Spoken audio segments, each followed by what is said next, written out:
Assalamualaikum warahmatullahi wabarakatuh. Selamat bertemu kembali dengan saya di mata pelajaran PPKN atau Pendidikan Pancasila dan Kewarganegaraan. Sampai bertemu di semester 2 ini dengan materi yang pertama, yaitu integrasi nasional dalam Bingkai Bhinneka Tunggal Ika. Sebelumnya, tetap jaga kesehatan dan patuhi protokol kesehatan yang berlaku agar kita tetap sehat dan kuat. Pada kesempatan kali ini, saya akan membahas tentang materi integrasi nasional dalam Bingkai Bhinneka Tunggal Ika. Ya. Nah, ada 5 submateri yang saya akan bahas. Yang pertama yaitu makna Bhinneka Tunggal Ika. Yang kedua yaitu tentang konsep integrasi nasional itu sendiri. Yang ketiga adalah faktor pembentuk integrasi nasional itu. Yang keempat adalah tantangan dalam menjaga keutuhan NKRI. Yang terakhir adalah peran serta warga negara dalam menjaga dan melaksanakan integrasi nasional. Sudah siap untuk bab yang pertama? Siap? Oke. Ya, perlu kita ketahui bahwa Indonesia itu adalah wilayah yang sangat luas, negara yang sangat luas, dari Sabang sampai Merauke, dari Miangas hingga Pulau Rote. Nah, Indonesia itu terdiri dari beberapa ribu pulau, bahkan belasan ribu pulau, yang tentu isinya perbedaan semua. Ya, kalau teman-teman pernah lihat peta, alangkah luasnya wilayah Indonesia terdiri dari wilayah laut, udara, dan darat. Nah, itu adalah Indonesia. Nah, dengan luasnya wilayah tersebut, dengan keberagaman yang ada, maka kita perlu dengan adanya integrasi nasional. Nah, sebelumnya apa sih integrasi nasional? Coba ada yang tahu nggak integrasi nasional apa? Nah, tentu ada yang tahu, ada yang belum ya. Oke, kita mulai dari makna Bhinneka Tunggal Ika yang berhubungan langsung dengan integrasi nasional. Apa makna Bhinneka Tunggal Ika dan apa hubungannya dengan integrasi nasional? Kita cek itu. Oke, dalam lambang negara kita yaitu Garuda Pancasila, di bawahnya ada semboyan. Ya, sungguh luar biasa semboyan ini pengertiannya.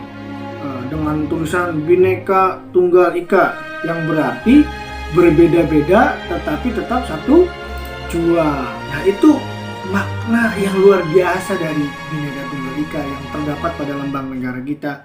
Apa sih Pak Bhinneka Tunggal Ika? Apa sih yang sakral dari kata-kata tersebut? Padahal itu kan cuma semboyan. Itu luar biasa semboyannya ya. Jadi Bhinneka Tunggal Ika itu memiliki arti berbeda-beda tetapi tetap satu jua. Atau bahasa gampangnya gini, beragam tapi nanti punya tujuan yang sama. Nah, dari makna tersebut sehingga dari keberagaman budaya, bahasa, wilayah, suku, agama, ras, antar golongan, maka warga negara Indonesia tetap dituntut wajib mengedepankan integrasi nasional. Nah, integrasi nasionalnya apa Pak? Nah, mirip-mirip dengan semboyan nih.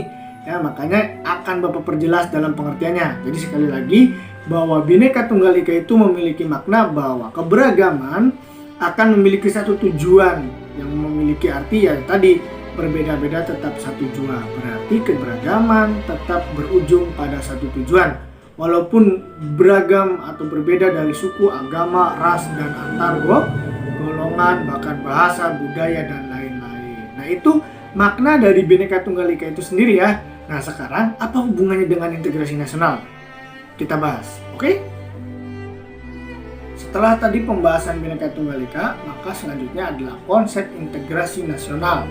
Kalau tadi Bhinneka Tunggal Ika memiliki arti berbeda-beda tetapi tetap satu jua, kalau konsep integrasi nasional memiliki arti sebagai berikut. Nah, menurut KBBI, integrasi itu memiliki arti pembauran hingga menjadi kesatuan yang bulat dan utuh. Sedangkan kalau nasional itu berarti adalah bersifat kebangsaan. Jadi secara etimologis, integrasi nasional itu adalah bagaimana pembauran suatu bangsa menjadi bangsa yang utuh dan bulat, yang bersatu walaupun dengan keberagaman yang ada. Jadi ya tadi sama, kalau Bhinneka Tunggal Ika itu dari keberagaman tetap satu tujuan. Kalau integrasi nasional berarti suatu bangsa yang bulat dan utuh dijadikan satu walaupun dari keberagaman yang berbeda. Nah, itu integrasi nasional. Nah, jadi integrasi itu harus diingat-ingat, kalau integrasi berarti adalah pembauran. Kalau nasional itu bersifat kebangsaan, berarti bangsa yang utuh dan bulat memiliki satu tujuan. Nah, itu namanya integrasi nasional. Dari perbedaan, dari keberagaman dijadikan suatu bangsa yang utuh dan bulat. Itu namanya integrasi nasional. Nah, itu ya pengertian dari integrasi nasional yang agak mirip atau mirip dengan konsep Bhinneka Tunggal Ika. Nah, kalau konsep integrasi nasional, ingatkan lagi, berarti pembauran menjadi sesuatu yang utuh dan bulat yang bersifat kebangsaan. Kalau integrasi nasional. Oke? Nah, itu adalah pengertian atau konsep dari integrasi nasional. Sekarang kita akan bahas tentang syarat integrasi nasional. Nah, ini ada catatan nih ya. Menurut William dan Bapak Mayer, Nimkov menjelaskan bahwa ada beberapa syarat tentang integrasi nasional. Yang pertama, anggota masyarakat itu harus saling menjaga keterikatan untuk memenuhi kebutuhan. Jadi sudah punya chemistry, punya keterikatan mengenai apa nih kebutuhan kita ke depannya, bagaimana dan harus seperti apa. Yang kedua, keberhasilan menciptakan kesepakatan bersama mengenai norma dan nilai. Punya konsensus yang utuh mengenai norma dan nilai. Nilai-nilai apa atau norma apa aja yang kita sepakati bersama di lingkungan masyarakat. Jadi nggak salah paham nantinya. Ya, kalau peraturan A ya harus A, peraturan B harus B gitu. Yang terakhir, norma dan nilai ini harus berlaku dan dijalankan secara konsisten. Jadi apa yang sudah disepakati, apa yang sudah menjadi peraturan, itu harus sama-sama diikuti, dijalani dengan baik dan sesuai dengan aturan yang telah disepakati. Nah, jadi itu adalah syarat untuk terbentuknya integrasi nasional. Ya, tadi ya punya kebutuhan yang sama, kepentingan yang sama. Yang kedua, memiliki konsensus atau kesepakatan mengenai nilai dan norma. Dan setelah disepakati, maka nilai dan norma itu harus dijalankan dengan baik sesuai aturan yang berlaku. Itu cara agar atau syarat agar integrasi nasional bisa berjalan. Oke? Ya, sekarang kenapa sih harus ada integrasi nasional? Penting nggak sih harus ada integrasi nasional? Ternyata integrasi nasional itu sudah dipikirkan sejak sebelum kemerdekaan.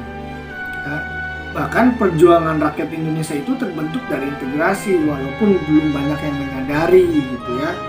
Nah, dimatangkan atau terbentuk konsensus pada Sumpah Pemuda tahun 1928. Pada saat itu pemuda Yong Zappa, Yong Maluku, Yong Sumatera, Yong Sundanis dan lain-lain berkumpul menjadi satu, sepakat bahwa Indonesia itu harus memiliki persatuan dan kesatuan yang kuat.